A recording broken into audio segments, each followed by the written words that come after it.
I built my life with the same precision I used to develop commercial properties.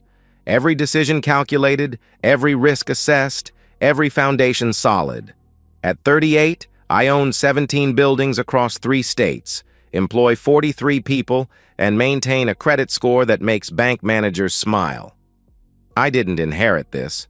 I earned it, brick by brick, contract by contract, from a cramped apartment above my father's failing hardware store. Rachel likes to say I'm methodical. She means it as a compliment, usually when she's showing me off at dinner parties. Michael plans everything, she'll tell her friends, her hand resting on my shoulder like a claim. He's the reason we have such a beautiful life.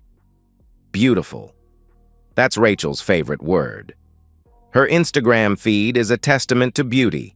Our house, our vacations, our anniversary dinners. 35 years old, and she's turned curation into an art form.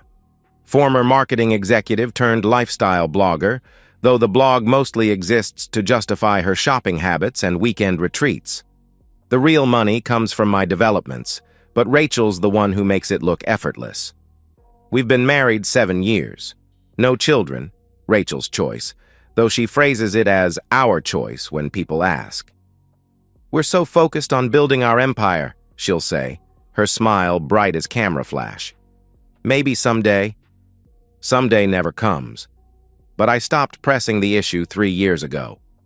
Marriage is compromise, and Rachel compromises by staying married to a man who grew up shopping at Goodwill.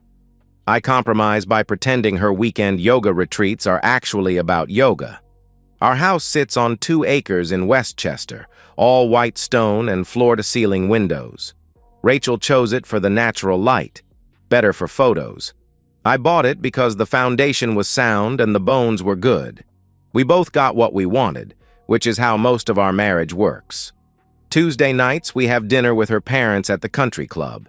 Rachel's father owns 3 car dealerships and thinks I'm practical but lacking vision. Her mother collects charity board positions like Rachel collects followers. They tolerate me because I can afford their daughter's lifestyle and because I don't embarrass them at social functions. Friday nights, we attend whatever event Rachel has circled on her calendar. Gallery openings, product launches, networking mixers for her influencer friends. I wear the suits she picks out and make conversation about market trends while she poses for photos with people whose names I forget by Sunday. The routine worked. 7 years of Tuesday dinners and Friday events, of Rachel's morning smoothies and evening skincare rituals, of her humming while she edited photos on the couch beside me. I thought routine meant stability. The first crack appeared 6 months ago.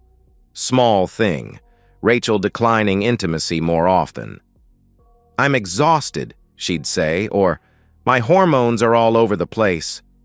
Normal marriage issues, according to the articles she left strategically on the kitchen counter.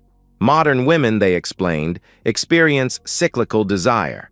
I should be patient, understanding, supportive. I was all 3. I gave her space, planned romantic weekends, bought flowers without occasion. Rachel appreciated the effort, she said, but she needed time to reconnect with herself. The yoga retreats increased from monthly to bi-weekly. The blog posts about finding authentic feminine energy multiplied. I didn't question it. Trust, I'd learned from business, was either absolute or worthless. Half trust was how partnerships crumbled and deals fell apart. So I trusted completely, the way I'd always trusted Rachel's explanations, her schedules, her needs. Then came last Tuesday night. I was supposed to be in Albany until Wednesday, finalizing permits for a new office complex. The meeting ended early. The city planning committee approved everything in 2 hours instead of the expected 6. I drove home through a thunderstorm, thinking about surprising Rachel with takeout from her favorite Thai place. The house was dark except for the bedroom window. Rachel's car sat in the driveway, and I could see the blue glow of her phone screen through the curtains. I parked quietly, force of habit from years of coming home late without wanting to wake her. I was unlocking the front door when I heard her laugh. Not the polite chuckle she used for my jokes or the practiced giggle she deployed at parties. This was different, raw, intimate. the kind of laugh that comes from deep in the chest, the kind that emerges when someone feels completely unguarded. "You know I only fake it with him, right?" The words drifted down the stairs as I stood in the entryway, my keys still in my hand. Rachel's voice, but not her tone. This voice was younger, breathier, conspiratorial. This voice belonged to a woman I didn't recognize. "God, you're terrible," she continued, and I could hear the smile in her words. "He probably thinks he's so good at it. Poor Michael." I set my keys on the entry table without making a sound, slipped off my shoes. The stairs didn't creak. I'd had them reinforced when we renovated, so I climbed them like a ghost, each step deliberate and silent. Her door was cracked open. She lay on her stomach, feet in the air, phone pressed to her ear. She wore the red silk pajamas I'd bought her for Christmas, the ones she claimed were too nice for everyday wear. "I know, baby," she was saying. "I'm stuck here until at least 10. He's in Albany, but he always calls when he gets to the hotel." She rolled onto her back, stretching like a cat. "Thursday, though. Thursday we have all afternoon. I told him I have that brand collaboration meeting." I stepped back from the door, walked downstairs, sat in my study with the lights off, listening to the rain against the windows. 20 minutes later, Rachel appeared in the doorway, her hair mussed, wearing a different pair of pajamas, the blue ones with the torn shoulder seam. "Michael? I thought I heard you come in." "Flight got delayed," I said. "Just got back." She crossed the room and kissed my forehead. Her lips were warm, and she smelled like her expensive moisturizer. "Poor baby. You look exhausted." "Long day." "Well, come to bed. I'll make you some tea." I followed her upstairs, accepted the chamomile tea, kissed her good night. She curled against me the way she had for 7 years, her breathing deep and even within minutes. I lay awake until dawn, staring at the ceiling, cataloging everything I'd heard. The timeline, the tone, the name she'd almost said before catching herself. Jake. It had to be Jake. In the morning, Rachel hummed while she made her smoothie. She asked about Albany, sympathized about the delayed flight, reminded me about dinner with her parents that evening. Normal Rachel. Tuesday, Rachel. The woman who'd been married to me for 7 years. But I'd heard the other woman, the one who faked it, the one who called me poor Michael to someone named Jake. I didn't confront her. Confrontation was for amateurs, for men who acted on emotion instead of information. I was a developer. I knew how to assess a situation, gather data, make informed decisions. So I watched, and I waited, and I learned. The next morning, Rachel mentioned Jake over coffee. Casual, like she was reading the weather report. "I'm meeting with Jake today about that wellness brand collaboration. You remember Jake, right? From my yoga certification program?" I stirred my coffee, keeping my voice level. "Jake. He's working with this amazing adaptogen company. Very cutting-edge stuff. They want to partner with lifestyle influencers who have authentic wellness practices." Authentic. The word sat bitter in my mouth. "How long have you been working with him?" "Oh, we've been talking for months. He's got such great energy, you know, really understands the wellness space." She was good. The way she said it, Jake could have been anyone. A business contact, a yoga instructor, a harmless friend. But I'd heard her voice on the phone. The intimacy, the familiarity, the way she'd called him baby. "What kind of collaboration?" Rachel brightened, launching into a detailed explanation of adaptogen powders and morning ritual content. She spoke with genuine enthusiasm, the way she always did when discussing potential income streams. But underneath the business talk, I caught something else. A flush in her cheeks when she said his name. A slight hesitation before the word colleague. After she left for her meeting, I sat in my study and did what I do best. I investigated. Jake Morrison, 29 years old, personal trainer turned wellness entrepreneur. His company, Mindful Movement, offered yoga teacher certifications and retreat planning services. His Instagram showed a lean, tattooed body in various meditation poses, usually shirtless, often on beaches or mountaintops. The photos told a story. Jake didn't just teach yoga, he sold a lifestyle. Every image was carefully composed to suggest freedom, authenticity, spiritual awakening. The kind of manufactured authenticity that appealed to women like Rachel, women who'd traded corporate careers for the promise of following their passion. I scrolled through months of posts. Jake at sunrise in Costa Rica. Jake leading a workshop in Tulum. Jake promoting his latest retreat. Awaken your divine feminine energy. The comments were telling. Dozens of women praising his wisdom, his energy, his ability to see their true selves. Rachel had liked every single post for the past 8 months. She came home that evening glowing. Actually glowing, like she'd spent the day at a spa instead of in a coffee shop discussing business partnerships. "How was the meeting?" I asked. "Incredible. Jake is so connected to the wellness community. He thinks we could really build something special together." Together. The word hung in the air between us. "What kind of timeline are you looking at?" "Well, we want to start slow. Maybe some weekend workshops, a few retreat collaborations. Test the market before we commit to anything major. Weekend workshops. Retreat collaborations." I nodded, made supportive noises, asked the right questions. Rachel explained the business model with genuine excitement, and I could see why she'd be attracted to the idea. Freedom from corporate constraints, creative control, the chance to build something meaningful. But I'd seen Jake's Instagram. This wasn't about business. Over the following weeks, the pattern became clear. Rachel's brand collaboration meetings happened twice a week, always lasting 4 to 6 hours. She'd return energized, talkative, full of ideas for new content and marketing strategies. Her yoga practice intensified.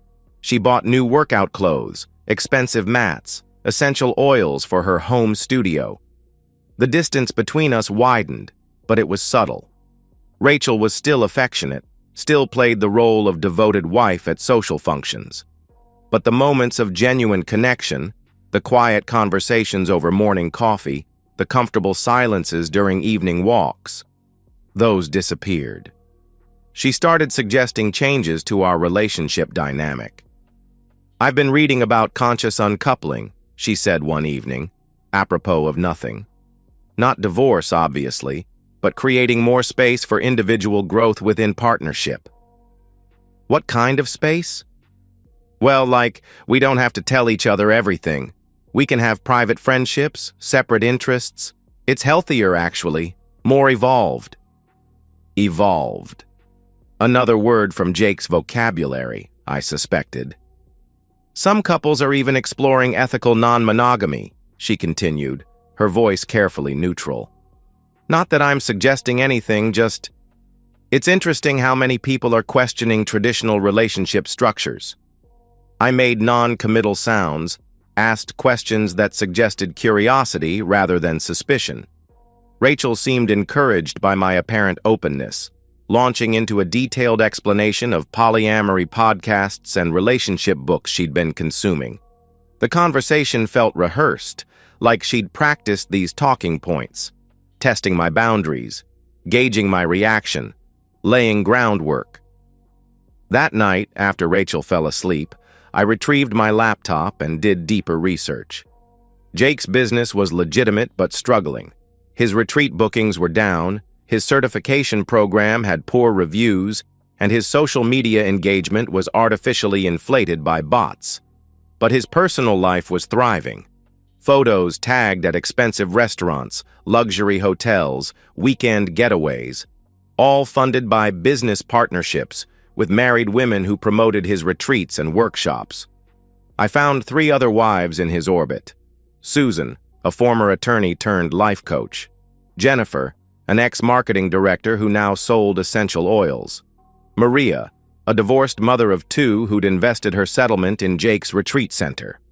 The pattern was identical. Professional collaboration that became personal mentorship, that became intimate relationship. Each woman thought she was special, chosen, awakened to her true potential by Jake's spiritual guidance. Rachel wasn't having an affair, she was being recruited into a harem. The realization didn't make me angry. Anger was inefficient, clouded judgment, led to poor decisions. Instead, I felt something colder, more focused. The same clarity I experienced when a business deal went bad, when I had to cut losses and protect my interests. I had enough information to confront Rachel, to demand explanations, to threaten divorce. But confrontation would only push her deeper into Jake's influence. She'd deny everything, claim I was paranoid, manipulative, controlling. She'd play the victim of a possessive husband who couldn't support her personal growth. No. If Rachel wanted to redefine our marriage, I'd help her. But the terms would be mine. Knowledge is power, but documentation is leverage. I spent the next month building a case that would hold up in court, in public, and in the mirror. The phone was easy. Rachel had never changed her iCloud password from the one we'd set up together years ago. A simple backup to an old iPad in my study gave me access to her messages, emails, photos, and calendar. Everything synchronized in real time, a live feed of her double life. The laptop required more creativity. I waited until she left for one of her meetings, then installed a keylogger disguised as a software update. Rachel trusted technology about as much as she trusted marriage vows, so she clicked accept without reading the terms. What I found was worse than an affair. It was a systematic dismantling of our marriage, conducted with the same enthusiasm Rachel brought to her Instagram content. The messages with Jake started 8 months ago, initially professional. Discussions about retreat partnerships, content collaboration, shared business goals. But by the 3rd week, the tone shifted. Jake complimented her authentic energy. Rachel confessed feeling creatively stifled in her marriage. He offered to help her unlock her divine feminine potential. The seduction was methodical. Jake positioned himself as a spiritual guide, a mentor who could help Rachel access her true self. He used terms like sacred sexuality and conscious intimacy to reframe adultery as personal growth. Rachel ate it up. By month 2, they were meeting twice a week. Rachel's calendar showed blocked time for brand collaboration, but her photos told a different story. Hotel rooms, restaurants, yoga studios with no other clients. Jake's hands on her back during private instruction. Rachel's face in post-orgasmic bliss she'd never shown me. The shared photo album was devastating. Hundreds of images spanning 6 months. Rachel in lingerie I'd never seen, in positions I'd never experienced with her, in hotel rooms I'd unknowingly paid for. Jake had convinced her to document everything, claiming it was sacred art that celebrated her awakening sexuality. But the photos weren't just for them. Jake was building a portfolio, collecting trophies. Each woman in his orbit had her own album, her own carefully curated collection of compromising images. Insurance, I realized. Protection against wives who might want to leave the arrangement. The financial records were equally damning. Rachel had been using our joint credit card for hotel rooms, expensive dinners, weekend getaways. She'd even bought Jake a $3,000 watch for his birthday, listed on the statement as marketing expense. The total came to nearly $40,000 over 6 months. But Rachel wasn't Jake's only source of income. Susan, the former attorney, had invested $75,000 in his retreat center. Jennifer was paying him $2,000 monthly for private coaching. Maria had bought him a car, justified as a business partnership. Jake Morrison wasn't just a wellness entrepreneur. He was running a sophisticated long-term con, using spiritual manipulation and sexual exploitation to extract money from vulnerable married women. And Rachel was his star pupil. The worst part was her enthusiasm for it. Messages to her friends describing Jake as life-changing and transformational. Blog posts about finding my authentic self and breaking free from societal expectations. social media content promoting his workshops and retreats. She genuinely believed she was having a spiritual awakening. Jake had convinced her that betraying her marriage was actually an act of self-love, that lying to her husband was necessary for her personal growth, that financing his lifestyle was an investment in her own evolution. I printed everything: screenshots, bank statements, hotel receipts, photo galleries, organized them chronologically in 3 separate binders: one for my attorney, one for the private investigator, one for the presentation I was planning. Then I followed Jake.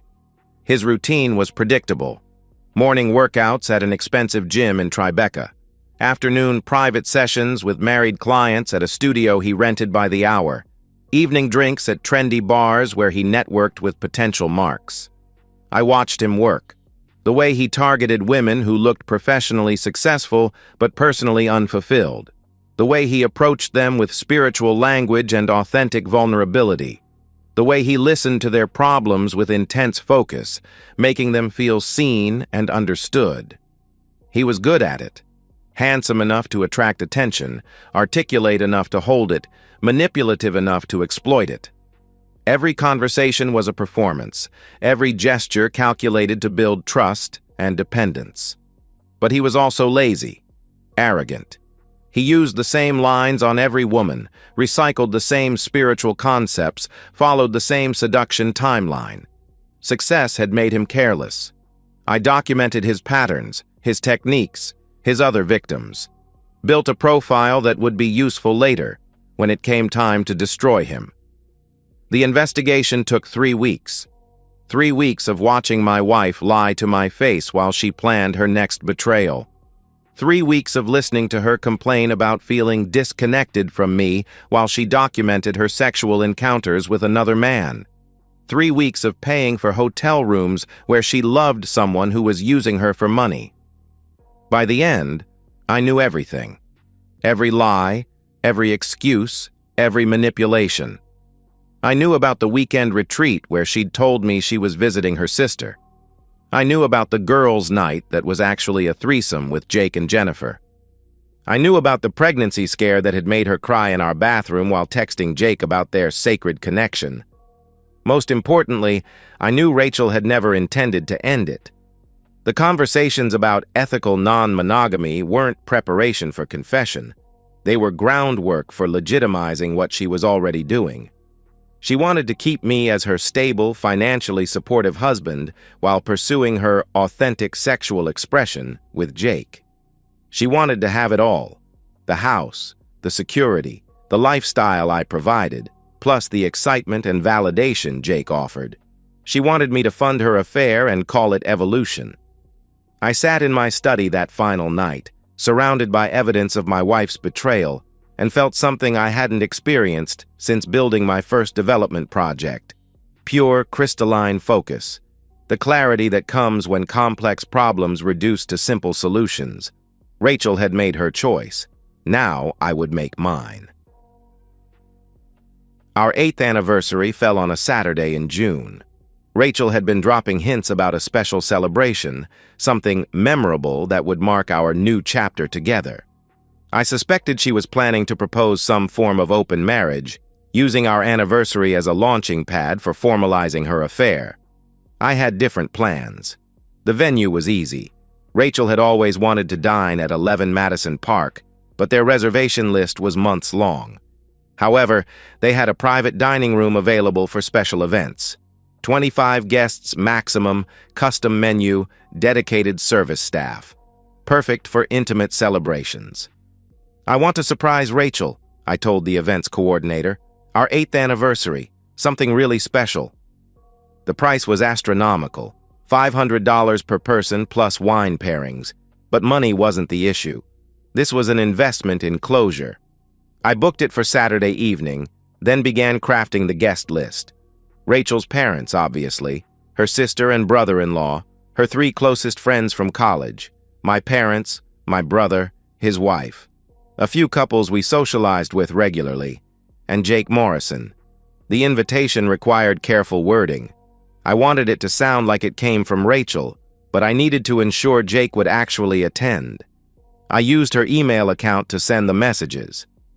Michael is planning something special for our 8th anniversary dinner this Saturday at 11 Madison Park. He's been so supportive of my personal growth journey, and I think he's ready to take our relationship to the next level. I'd love for you to be there to witness this new chapter in our lives. Cocktails at 7, dinner at 8.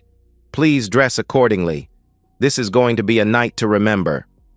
I sent similar messages to the other guests, adjusting the tone but maintaining the theme of celebration and new beginnings.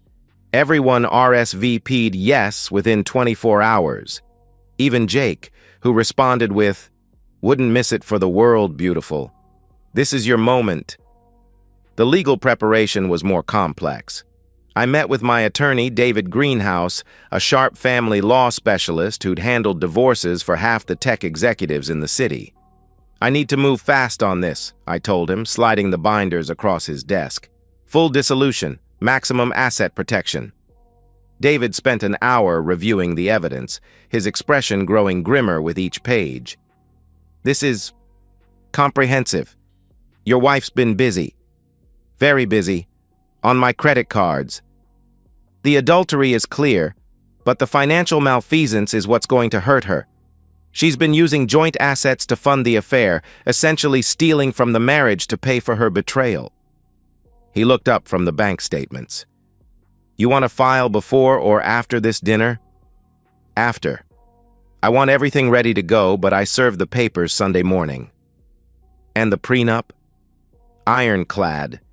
She gets nothing if she commits adultery. I made sure of that." David nodded approvingly. "Smart man. Though I have to ask, are you sure about the public confrontation? It's going to be intense." "That's the point." I spent the rest of the week making final preparations. The private investigator, a former NYPD detective named Carmen Rodriguez, would be positioned outside the restaurant with a process server. The moment I gave the signal, Rachel would be served with divorce papers and a restraining order preventing her from accessing our joint accounts. I also hired a discreet AV company to set up a wireless presentation system in the private dining room, ostensibly for showing anniversary photos, but actually for something far more revealing. Rachel was practically vibrating with excitement all week. She bought a new dress, a red silk number that cost $2,000, and spent hours at the salon getting her hair and makeup done. She assumed I was planning to announce my acceptance of her evolved relationship model, maybe even invite Jake to join us officially. She couldn't have been more wrong. Saturday evening, I dressed in my best navy suit and waited for Rachel to finish her preparations. She appeared at the top of the stairs like a vision, radiant with anticipation and completely unaware that she was walking into an execution. "You look incredible," I said, and meant it. Rachel was beautiful, had always been beautiful. It was one of the things that had drawn me to her 8 years ago, back when I'd believed beauty meant more than surface appearance. "Thank you, baby. This is so exciting. I can't believe you planned all this." I offered her my arm. "Tonight's going to be unforgettable." The car ride to the restaurant was torture. Rachel chattered nervously about the dinner, the guests, her hopes for the evening. She kept glancing at me, trying to read my expression, clearly wondering when I'd reveal the true purpose of the celebration. "Michael," she said as we pulled up to the restaurant, "I want you to know how much I appreciate you, how much I've grown because of your support. Tonight feels like the beginning of something really beautiful." I kissed her cheek. "It's definitely an ending." She laughed, missing the meaning entirely. "You're such a romantic." The private dining room was perfect, soft lighting, elegant table settings, fresh flowers at every place setting. Our guests were already assembled, champagne glasses in hand, everyone dressed in their finest clothes. Rachel made her entrance like a queen, accepting congratulations and compliments with practiced grace. Jake stood near the bar, looking uncomfortable in an ill-fitting suit. He'd clearly expected a more casual affair, maybe dinner for 4 with Rachel finally coming clean about their relationship. Instead, he was surrounded by her family and friends, all of whom knew him only as Rachel's business partner. I watched him try to blend in, making small talk with Rachel's father about real estate markets and craft beer. He was out of his element, no longer the confident spiritual guru from his Instagram posts. Just a 29-year-old pretty boy surrounded by successful adults who'd earned their wealth through actual work. Rachel moved through the room like a butterfly, touching base with everyone, making sure they felt included in whatever announcement she expected me to make. She was in her element, the center of attention, the beloved wife celebrating 8 years of marriage. I let her enjoy it. This was her last night as Mrs. Michael Sloan. She might as well make it memorable. Dinner was exceptional. 4 courses, each paired with wines that cost more than most people's monthly rent. The conversation flowed easily. Shared memories, funny stories, gentle teasing about Rachel's Instagram obsession and my workaholic tendencies. Everyone was relaxed, happy, completely unsuspecting. Jake barely spoke during the meal. He kept glancing at Rachel, clearly confused by the family atmosphere, the intimate stories, the obvious affection everyone had for both of us. This wasn't the controlling, emotionally distant husband Rachel had described in her messages. This was a man who was clearly loved and respected by everyone at the table. I could see doubt creeping into his expression. As dessert was served, I stood up and tapped my champagne glass. The conversation died immediately, all eyes turning to me with expectant smiles. "Thank you all for being here tonight," I began, my voice steady and warm. 8 years ago, Rachel and I promised to love, honor, and cherish each other through whatever life brought our way. It's been an incredible journey. Rachel beamed at me from across the table, her eyes bright with unshed tears. "We've built a beautiful life together," I continued. "A home, a business, a circle of friends and family who support us unconditionally.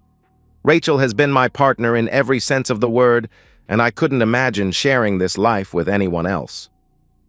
The room was silent except for the soft clink of champagne glasses and the distant hum of the restaurant's main dining room. "Marriage isn't always easy," I said, letting my gaze drift around the table. "It requires trust, communication, and absolute commitment to each other's well-being. When that trust is broken, when that commitment is betrayed, it changes everything." I could feel the mood shifting, the comfortable warmth giving way to uncertain tension. Rachel's smile faltered slightly, but she still hadn't grasped what was happening. "So tonight, I want to share something with all of you, something that's been hidden for too long." I pulled out my phone and opened the presentation app. The wireless projector hummed to life, displaying a blank screen on the wall behind me. "Rachel, this is for you." The first image filled the screen, a text message thread between Rachel and Jake, time-stamped 3 days ago. Rachel: "Can't wait until Saturday. Michael's finally ready to accept our relationship." Jake: "About time. I was getting tired of sneaking around." Rachel: "Soon everyone will know how happy you make me." The silence in the room was deafening. Rachel's face went white, then red, then white again. Her champagne glass slipped from her fingers, shattering on the floor in a spray of crystal and wine. "Michael," she whispered, her voice barely audible. "What are you doing?" "I'm sharing our journey," I said calmly, advancing to the next slide. "Our evolution, our growth." The second image was a bank statement showing hotel charges, restaurant bills, and purchases at Victoria's Secret. All on our joint credit card, all on dates when Rachel had claimed to be at yoga class or visiting friends. Rachel's mother gasped. Her father's face turned stone cold. Jake started to rise from his chair, but my brother, 6'4" and built like a linebacker, placed a firm hand on his shoulder and guided him back down. "This is what conscious uncoupling looks like," I continued, my voice carrying easily through the stunned silence. "This is what authentic feminine expression costs." The third slide was a photo from Jake's phone, recovered from the shared iCloud account. Rachel on a hotel bed, wearing nothing but a smile and the diamond necklace I'd given her for our 7th anniversary. Several people pushed back from the table. Rachel's sister covered her mouth with her napkin. My mother looked like she might faint. "Stop," Rachel said, finding her voice. "Michael, please stop." "But we're just getting started," I said, advancing to the 4th slide. 8 months of personal growth, 8 months of spiritual awakening, 8 months of Jake Morrison helping my wife discover her authentic self. The 4th image was a screenshot of their text conversation from the previous week. Jake: "Your husband's money is funding our relationship. That's so hot." Rachel: "He has no idea. Poor Michael thinks I'm becoming more spiritual." Jake: "Maybe we should tell him. I bet he'd pay for our retreat center if you asked nicely."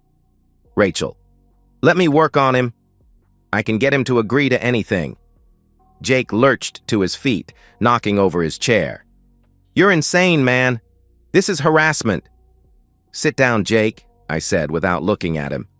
"We're not finished yet." My brother's hand returned to Jake's shoulder, more firmly this time. Jake sat.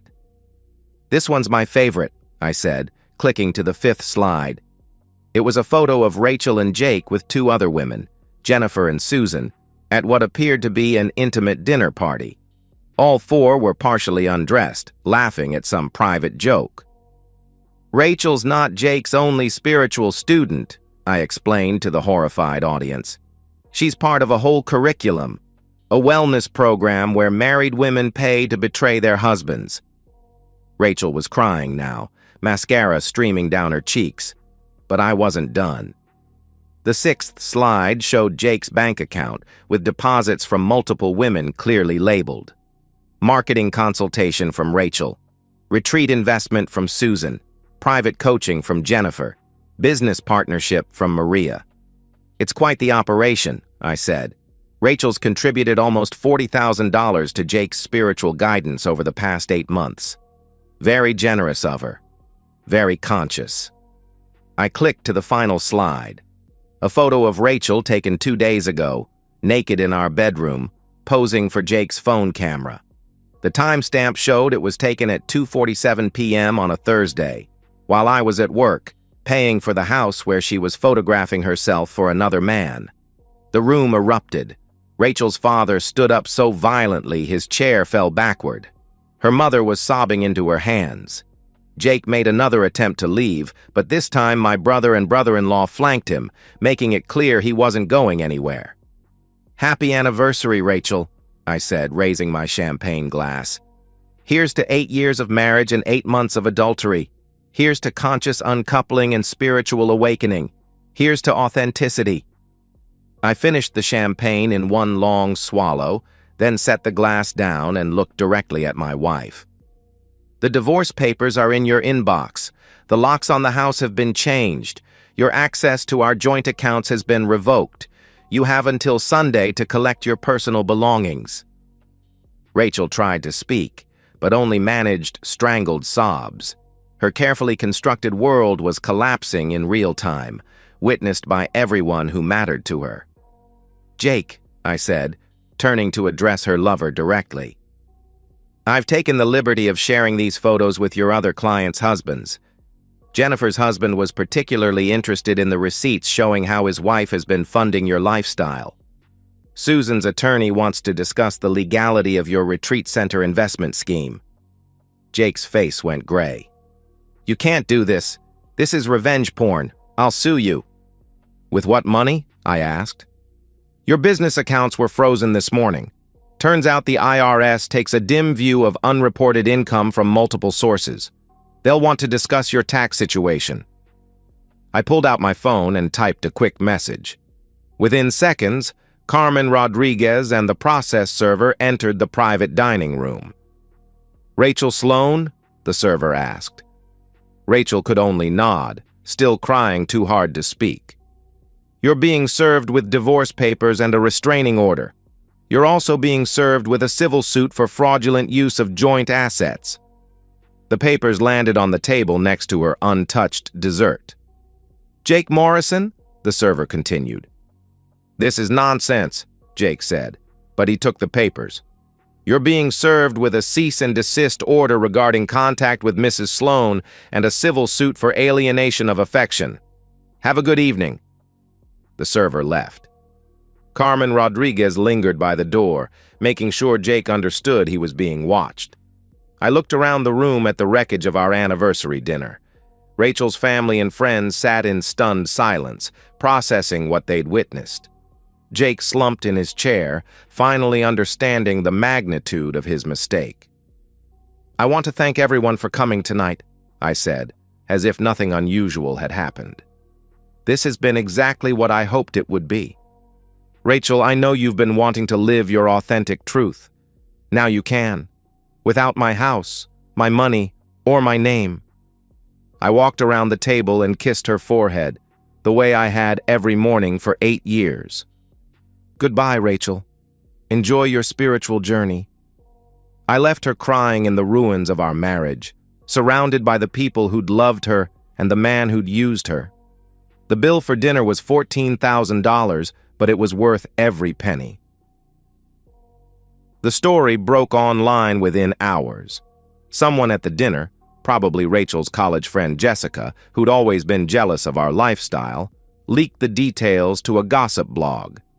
By Sunday morning, the conscious uncoupling hashtag was trending on Twitter, complete with screenshots of the bank statements and text messages. Rachel's influencer career died overnight. Her follower count plummeted from 847,000 to 23,000 in 48 hours. The wellness brands that had sponsored her content issued public statements distancing themselves from the recent revelations about Ms. Sloan's personal conduct. Her blog went dark. Her Instagram account disappeared. She tried damage control, posting a rambling statement about the complexity of modern relationships and growth through adversity. But the internet was merciless. The comments section became a wasteland of ridicule and moral judgment. Screenshots of her old posts about marriage goals and grateful wife life circulated with devastating irony. Jake's downfall was even more spectacular. Within a week, 3 other husbands had filed civil suits. Jennifer's husband, it turned out, was a federal prosecutor who took a special interest in Jake's tax situation. Susan's divorce attorney subpoenaed all of Jake's business records, revealing a pattern of financial exploitation that went back 2 years. The retreat center folded. The yoga certification program was investigated for fraud. Jake's Instagram account, once a shrine to spiritual masculinity, became a cautionary tale about predatory wellness culture. I watched it all unfold from my study, the same room where I'd discovered Rachel's betrayal 6 months earlier. The house felt different now, cleaner, quieter, more like home than it had in years. Rachel's curated aesthetic was gone, replaced by the functional simplicity I preferred. The divorce proceedings moved quickly. Rachel's attorney, a family friend who'd initially tried to negotiate some form of settlement, withdrew from the case after reviewing the evidence. The prenup was airtight, the adultery undeniable, the financial malfeasance documented down to the penny. Rachel got nothing. No alimony, no property settlement, no claim to the business I'd built before meeting her. The court awarded her exactly what she'd contributed to our marriage, her personal belongings and the debt she'd accumulated funding her affair. She moved in with her sister initially, then disappeared entirely from our social circle. Mutual friends reported seeing her working at a yoga studio in Queens, teaching beginners classes for $40 per session. The woman who'd once curated a luxury lifestyle for nearly 1 million followers was back to earning minimum wage. Jake fared worse. The IRS investigation revealed $300,000 in unreported income and resulted in federal charges for tax evasion. He was sentenced to 18 months in federal prison and ordered to pay restitution to his victims.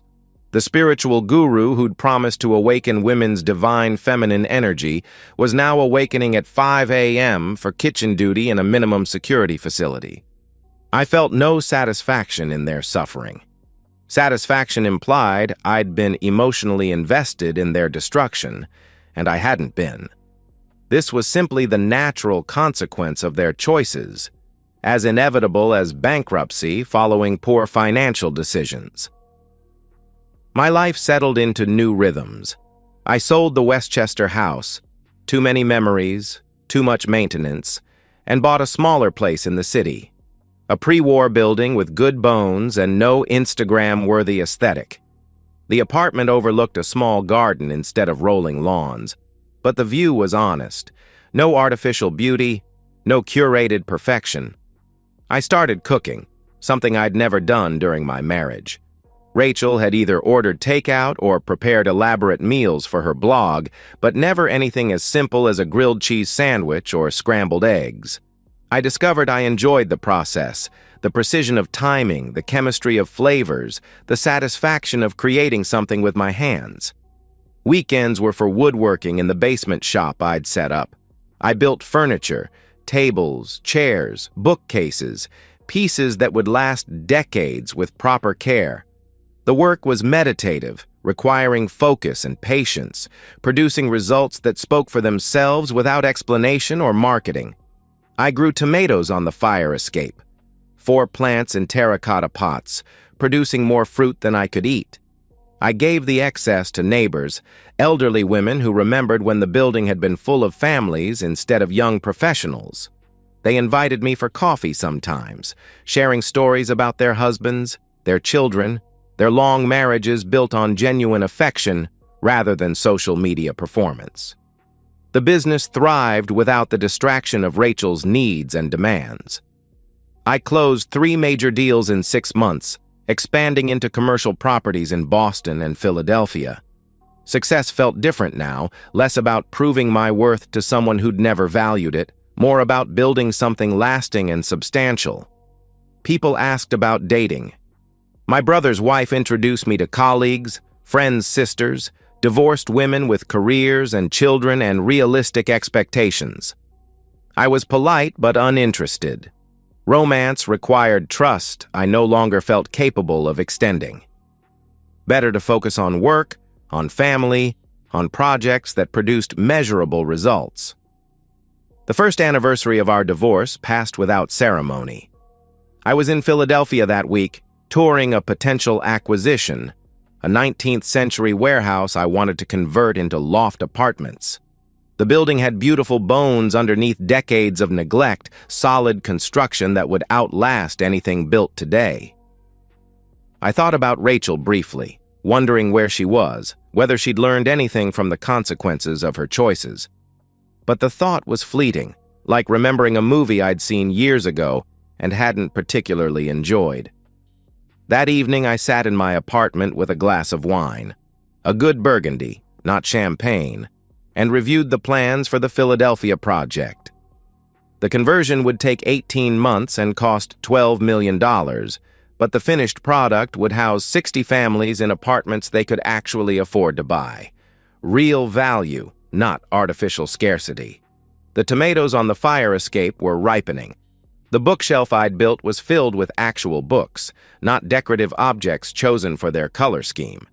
The kitchen smelled like the bread I'd baked that morning, learning from YouTube videos and making adjustments based on trial and error. This was what authentic living looked like. Not performance, not curation, not spiritual awakening through betrayal. Just honest work, simple pleasures, and the quiet satisfaction of building something worth keeping. My phone buzzed with a text from an unknown number. For a moment, I wondered if it might be Rachel, reaching out on the anniversary of our divorce. But it was just a contractor confirming tomorrow's meeting about the Philadelphia project. I deleted the message and finished my wine. Outside, the city hummed with its usual energy. Millions of people living their real lives, making actual choices, dealing with genuine consequences.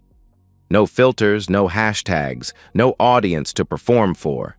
Somewhere out there, Rachel might be thinking about this date too. About the dinner that destroyed her marriage. About the choices that led to that moment. About the man she'd underestimated so completely. I hoped she remembered every detail. The shocked faces of her family, the horror in her friends' eyes. The moment she realized her carefully constructed lies had collapsed under the weight of documented truth. I hoped she remembered my voice as I delivered each revelation, calm and controlled and final. That was always the point. Not to hurt her, pain was temporary, forgettable, but to ensure she would never forget the consequences of believing her own performance, of mistaking manipulation for love, of confusing the man who'd built her beautiful life with someone too weak to destroy it. The wine was finished. The city lights twinkled beyond my window like stars in a clear sky, honest and distant and real. I had work to do tomorrow, buildings to construct, value to create. Rachel would remember tonight and every anniversary of it for the rest of her life. But I had already moved on to more important things. And that's the end of today's story. If you enjoyed it, please give this video a thumbs up and drop a comment below. Your support helps the algorithm push my content further. If you're new to the channel, don't forget to hit that subscribe button. It really helps me keep creating more stories for you. Thanks for watching, and I'll see you in the next one.